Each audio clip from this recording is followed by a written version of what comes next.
فتنوں کے زمانے میں سب سے پہلی اپنی اصلاح نبی اکرم صلی اللہ علیہ وسلم نے ارشاد فرمایا، اس زمانے میں تمہارا کیا حال ہوگا جو قریب ہی ہے کہ آ جائے۔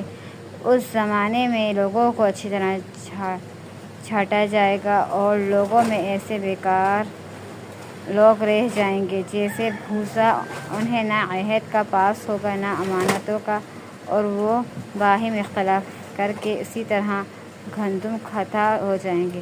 اور آپ صلی اللہ علیہ وسلم نے اپنی انگلیاں ایک دوسرے میں ڈال کر گندم کھاتا ہونے کا حال بیان فرمایا۔ صحابہ کرام نے عرض کیا کہ یا رسول اللہ صلی اللہ علیہ وسلم، جب ایسا ہو جائے تو ہم کیا کریں؟